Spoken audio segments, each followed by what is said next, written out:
Good morning guys, it's all about economics में आप सबका स्वागत है। उम्मीद करता हूँ कि आप लोग बहुत बढ़िया होंगे। आज हम बात करने वाले हैं डिटर्मिनेंट ऑफ मनी सप्लाई कि कौन कौन से वो फैक्टर हैं जो मनी सप्लाई को डिटरमाइन करते हैं, जिनमें हम बात करेंगे मनी मल्टीप्लायर थ्योरी की और हाई पावर्ड मनी की।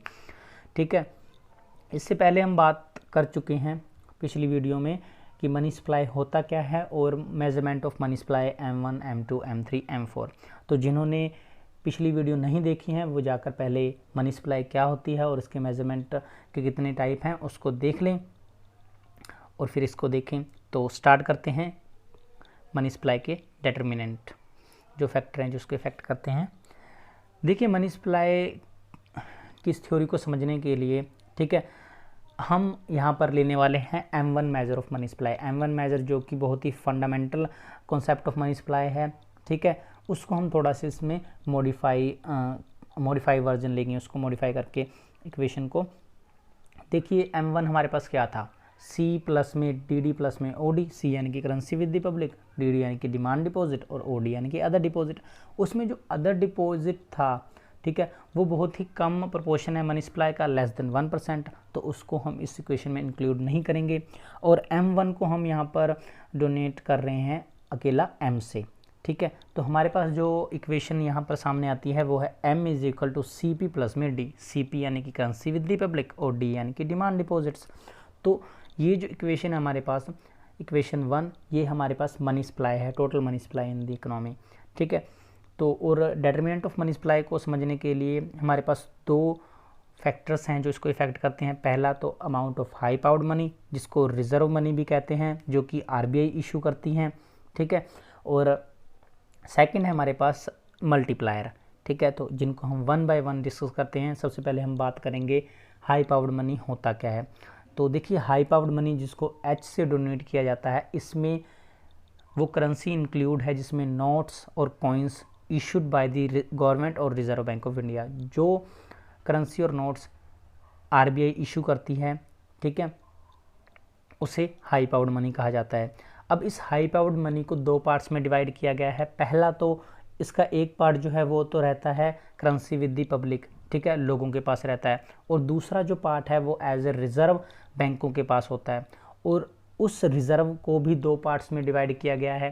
ठीक है, उस टोटल रिजर्व का एक पार्ट तो बैंक अपने पास certain amount of his deposit जो है बैंक अपने पास रखते हैं, उनको रखना ही पड़ता है। और दूसरा सभी बैंकों के, देखिए सभी बैंक जो हैं कमर्शियल बैंक्स, वो सभी RBI के गाइडलाइंस के अंडर काम करते हैं। तो सभी बैंकों के जो अकाउंट्स हैं वो RBI के पास भी होते हैं। तो सभी बैंकों को अपने रिज़र्व का जो सेकंड पार्ट है, एक पार्ट तो वो अपने बैंक के में ही रखेंगे और दूसरा जो पार्ट है वो रिज़र्व बैंक के पास उनको जमा करवाना पड़ता है। ठीक है, और ये कितना करवाना पड़ता है ये सब RBI जो है वो डिसाइड करती हैं, CRR SLR रेट्स को डिसाइड करके। ठीक है, तो अब इसमें हमारे पास जो हाई पावर्ड मनी की वो बनती है इक्वेशन, वो है H is equal to CP plus में R। CP पहले की तरह सेम है, करेंसी विद द पब्लिक, और R जो है हमारे पास जो टोटल रिजर्व है, कैश रिजर्व है बैंकों के पास, जो उनको रखना ही पड़ता है। तो देखिए, कमर्शियल बैंक्स का अब इसमें कोई रोल नहीं है हाई पावर्ड मनी के अंदर, क्योंकि हाई पावर्ड मनी सिर्फ RBI जो है वही इशूड करती हैं। लेकिन कमर्शियल बैंक्स जो हैं वो मनी सप्लाई में काफ़ी योगदान देते हैं अपना, क्योंकि वो क्रेडिट क्रिएशन करते हैं डिमांड डिपॉजिट को जनरेट करके। और डिमांड डिपॉजिट्स को वो भी एक लिक्विड एसेट ही है, क्योंकि हम उनको चेक्स के थ्रू विड्रॉल करके कैश में कन्वर्ट कर सकते हैं और फिर उनको एज ए करेंसी की तरह ही यूज़ किया जा सकता है। तो अब इसको हाई पावर्ड मनी का क्या रोल है मनी सप्लाई में, तो उसको हम एक डायग्राम के थ्रू समझते हैं। ठीक है, डायग्राम में आप देखिए, इसका जो बेस है डायग्राम का, ठीक है, वो है हाई पावर्ड मनी, जो है H is equal to CP plus में R। ठीक है, अब ये हाई पावर्ड मनी का अमाउंट है, इससे करेंसी आप ऊपर का जो है वाइडर पार्ट है वो है मनी सप्लाई, C प्लस में DD। अब हाई पावर्ड मनी में भी CP है, करेंसी विद द पब्लिक। तो जो high powered money currency with the public है, मनी सप्लाई में भी उसका उतना ही पार्ट है, मतलब लोगों के पास जो पैसा है वो जितना पैसा, ठीक है, लोगों के पास है वो उतना ही रहेगा, उसमें कोई क्रेडिट क्रिएशन नहीं होगा। लेकिन जो कैश रिजर्व है बैंकों के पास, ठीक है, उसकी वजह से डिमांड डिपॉजिट देखिए कितना ज़्यादा मतलब जनरेट हो रहा है, ठीक है। तो यही है क्रेडिट क्रिएशन, ठीक है। बैंकों के पास जितना कैश रिजर्व होता है उसके बेस के ऊपर ही जो कमर्शियल बैंक्स होते हैं वो क्रेडिट क्रिएशन करते हैं और डिमांड डिपॉजिट को जनरेट करते हैं। और डिमांड डिपॉजिट जो कि एक इम्पोर्टेंट पार्ट है मनी सप्लाई का, ठीक है, वो डिटरमाइन करता है कि मनी सप्लाई कितना ज़्यादा होगा। तो यहाँ पर आप देखिए कि कैश रिजर्व का जो हाई पावर्ड मनी है उसका कितना ज़्यादा इफेक्ट है। जितना ज़्यादा हाई पावर्ड मनी होगा उतना ही ज़्यादा मनी सप्लाई बढ़ेगा, उतना ही ज़्यादा जो है बैंक्स जो हैं क्रेडिट क्रिएशन करेंगे और उससे मनी सप्लाई जो है बढ़ेगा। अब इसको देखिए और किन किन नामों से भी जाना जाता है इस थ्योरी को। कुछ इकोनॉमिस्ट जो हैं इसको H theory of money supply भी कहते हैं और नेक्स्ट इसको money multiplier theory of money supply भी कहते हैं। तो अगर आपसे किसी भी एग्जाम में पूछा जाए कि what is the H theory of money supply, तो आपको वहाँ पर ये पता होना चाहिए कि इसमें आपको हाई पावर्ड मनी और मनी मल्टीप्लायर थ्योरी को एक्सप्लेन करना है। और मनी मल्टीप्लायर थ्योरी का तो आपको पता चल ही जाएगा कि इसमें आपको क्या क्या एक्सप्लेन करना है, ठीक है।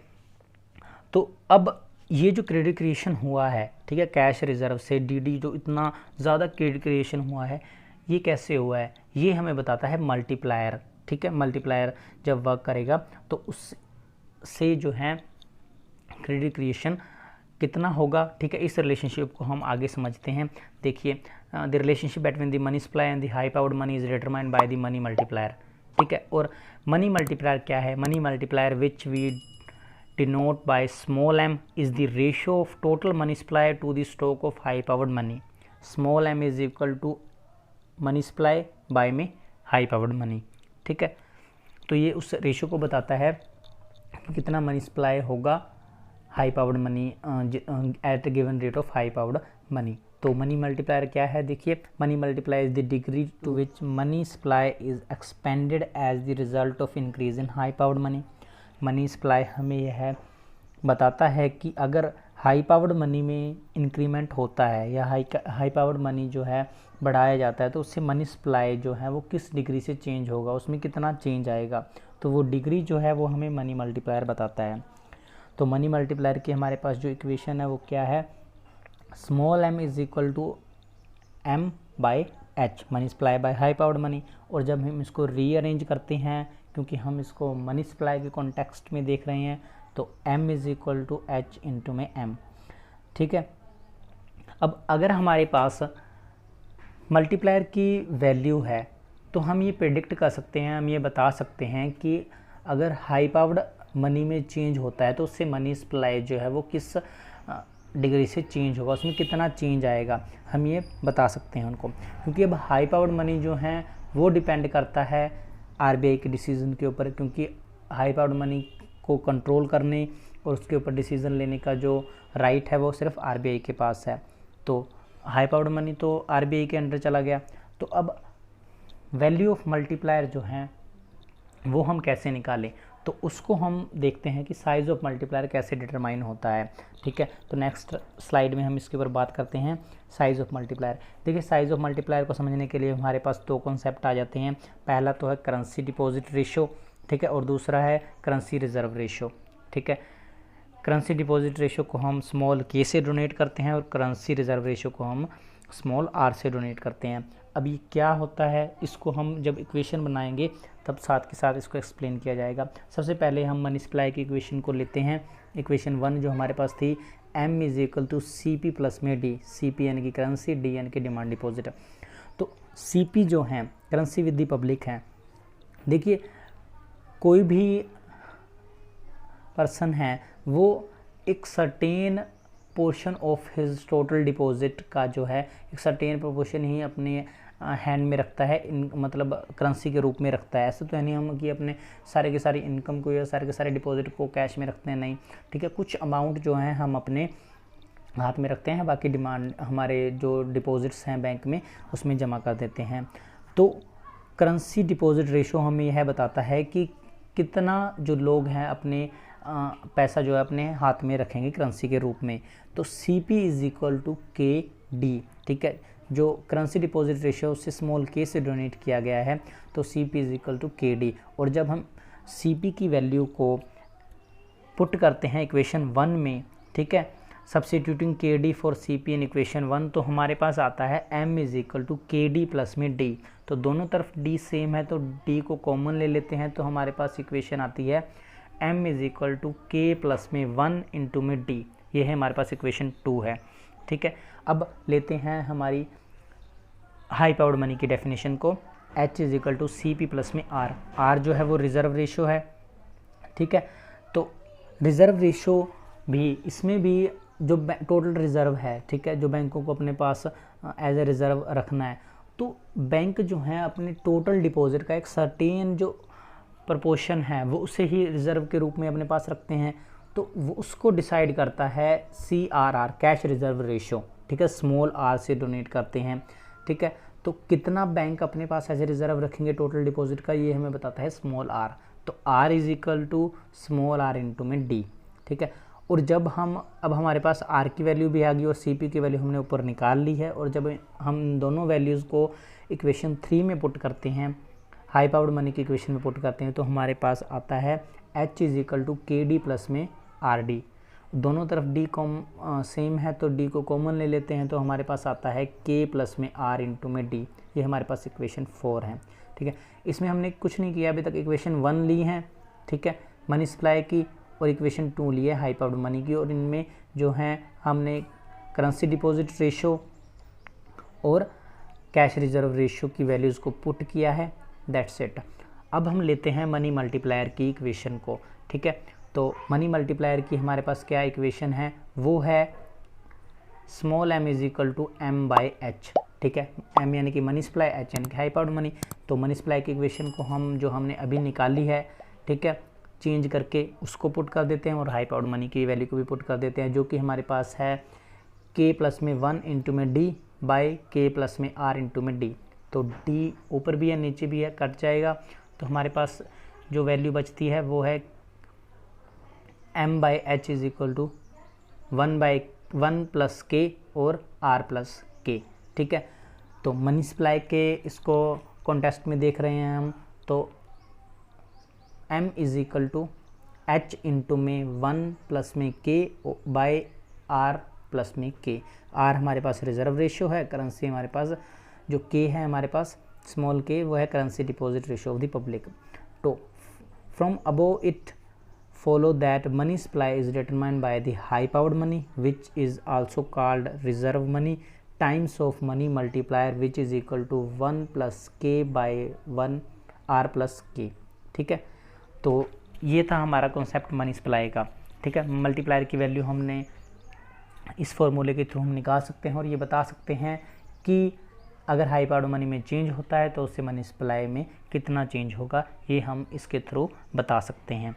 ठीक है, अब कुछ पॉइंट्स हैं उनको हम जल्दी से देख लेते हैं। देखिए H जो हमारा है वो है हाई पावर्ड मनी, और R जो हमारा वो है cash reserve ratio small r। ठीक है, अब कुछ पॉइंट्स हैं कि अगर ये होगा तो उससे मल्टीप्लायर पे ऊपर क्या इफेक्ट पड़ेगा, वो देखिए। The smaller the cash reserve ratio of the bank the larger is the money multiplier. जितना कम कैश रिजर्व रेशो होगा उतना ज़्यादा मल्टीप्लायर का साइज़ होगा। कैसे, देखिए, अगर कैश रिजर्व रेशो कम है तो मतलब बैंकों को कम पैसा एज ए रिज़र्व रखना पड़ेगा, तो मतलब ज़्यादा अवेलेबिलिटी ऑफ फंड बैंकों के पास होगा और बैंक उतने ज़्यादा क्रेडिट क्रिएशन करेंगे, और जिससे कि मल्टीप्लायर का साइज़ और बढ़ेगा और उससे सप्लाई ऑफ मनी और ज़्यादा इंक्रीज़ होगा। ठीक है, a smaller the currency deposit ratio of public small k the larger is the size of money multiplier. अगर करेंसी डिपॉजिट रेशो जो है पब्लिक के पास वो कम होगा, मतलब लोग कम पैसा एज ए करेंसी के रूप में रखेंगे और ज़्यादा पैसा बैंकों में रखेंगे, तो बैंक उतना ज़्यादा क्रेडिट क्रिएशन करेंगे और जिससे मल्टीप्लायर जो है वो भी अच्छे से वर्क करेगा। ठीक है, तो ये था दोनों हमारे पास करेंसी डिपॉजिट रेशो और कैश रिजर्व रेशो। ठीक है, अब इक्वेशन 4 को अगर हम देखते हैं, ठीक है, जो डिटरमिनेंट ऑफ मनी सप्लाई की, तो उसमें क्या होगा, व्हेन, वो कौन कौन से पॉइंट हैं जो बताएंगे कि मनी सप्लाई इंक्रीज़ होगा। देखिए, अगर तो हाई पावर्ड मनी बढ़ाया जाता है तो उससे जो कि रिजर्व मनी के रूप में काम करेगा तो उससे भी मनी सप्लाई इंक्रीज़ होगा। दूसरा, when the currency deposit ratio k of the public decrease, currency deposit ratio कम होगा, लोग कम पैसा अपने हाथ में रखेंगे, ज़्यादा पैसा बैंकों में रखेंगे, बैंक ज़्यादा क्रेडिट क्रिएशन करेंगे, मनी सप्लाई और बढ़ेगा। When currency reserve deposit ratio CRR जो है वो कम होगा, बैंकों को कम पैसा अपने पास रिजर्व में रखना पड़ेगा, बैंक ज़्यादा क्रेडिट क्रिएशन करेंगे, ठीक है, तो मल्टीप्लायर अच्छे से वर्क करेगा और ज़्यादा मनी सप्लाई बढ़ेगी। तो ये था आपका डिटर्मिनेंट ऑफ मनी सप्लाई। देखिए कंफ्यूज होने की बात नहीं है, इक्वेशन जो हमने बनाई है वो भी बहुत सिंपल है। आपको 1 बाय 1 3 इक्वेशन है हमारे पास, ठीक है, मनी सप्लाई की, हाई पावर्ड मनी की और जो है मल्टीप्लायर की, तीनों को 1 बाय 1 आपने लेना है और इसको मतलब मॉडिफाई और चेंज करके इक्वेशन अच्छे से बन जाएगी। तो ये था आपका determinant of money supply. Hope so कि आपको समझ में आ गया होगा, और अगर आपको वीडियो पसंद आई हो तो please like, share and subscribe करें, ताकि हम लोगों को एनकरेजमेंट मिले और हम आगे और भी अच्छा कंटेंट आपके लिए नेक्स्ट वीडियो में करने की कोशिश करें। तो thank you for watching, see you soon.